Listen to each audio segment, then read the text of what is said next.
So one last concept to get before we jump into the charts for Readless play. So we want to think a little bit about how bet sizing works Readless. And what happens Readless when your opponent has no information about you, there's actually a really increased freedom of choice in terms of your bet sizing. Because bet sizing ends up being independent of, and therefore not constrained by, you or your range. What I mean is that, or way we can prove this, is that our EV is dependent, or the dependence of our EV on our hero range, we learned is actually the same thing as our dependence of our EV on our perceived range, right? Hero range is not something that actually changes EV, it's hero's perceived range. But hero's perceived range can't depend on hero readless, right? By definition of readless, like villain has no information about hero, so their perceived range doesn't depend on you at all. And so your max EV bet sizing depends only on your hand and your perception of pop and obviously the situation. But in practice, what that means is that you can pick whatever bet sizing you think will just happen to work best for your hand versus pop, or even more specifically versus the player you're playing against. And even more specifically, value and bluffs can and often should, most of the time probably should be using different sizes, because there's no downside. If one size is better for bluffs, then there's actually a really good chance it's not best for value. And there's no reason to use the same size, because your opponent doesn't know which size is your standard size until you've used it. And so we can take advantage of that by having sort of readless sizes for different hands. And even different value hands can and should use different sizes. As I talked about with value betting on the river and value betting in general, sizing sort of in theory should be proportional to your hand strength. And in sort of GTO land, there's a very limited amount of space to do that, because you don't want to separate your range, and your opponent has so many streets later on to kind of take advantage of that, and they know how you're doing it. But in practice, again, your opponent doesn't know that, and so your weak hands can use smaller sizes than your strong hands. And so as an example, the sort of non-all-in sizes that I think work well is that in general, when you're raise folding, something like 2x or 2.5x works well, or maybe a little more than 2x, but between 2x and 2.5x is a good sort of raise fold size for bluffs. And for value, if you're going to raise fold value, usually using a smaller size is just better, because getting wider calls is usually good for these hands because they're too weak to call a shove, so they're kind of on the thin side. And when you do face a shove, you give less value to their shoving range, which we generally expect to be value heavy because we raise less.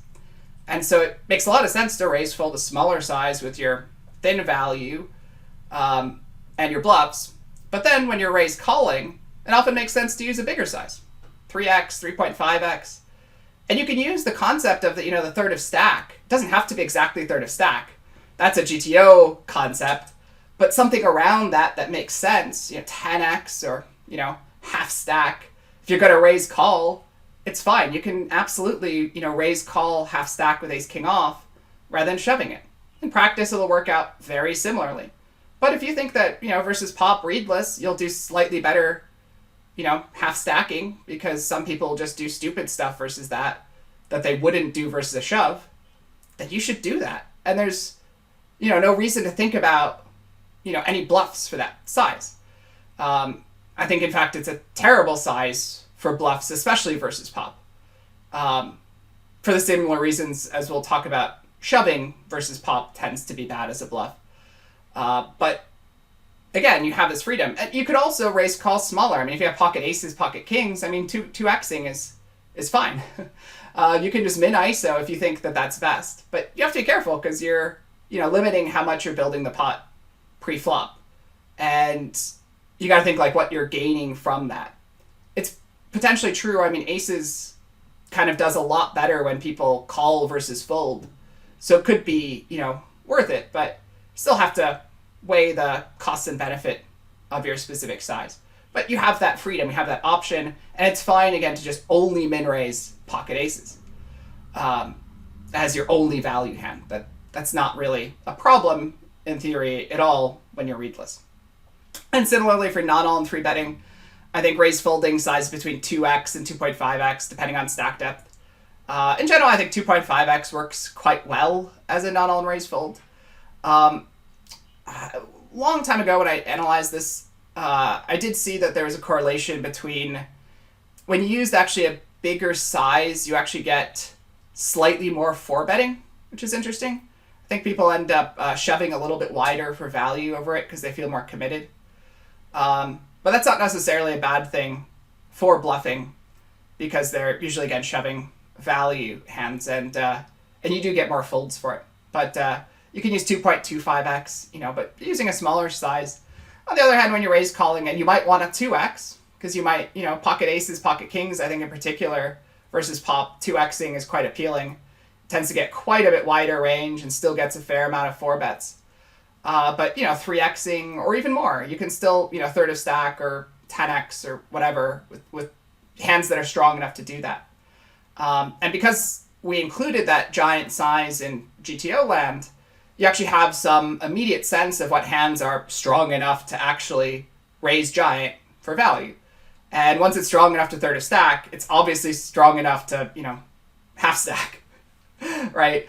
Especially in the case of a weak recreational that you think you're getting like extra value from. There's no way it can be suddenly too thin if you're getting extra value. So a lot of freedom with it, but as a kind of approximate standard, I think for 3-betting, not all in 2.5 works well, but room to move that around.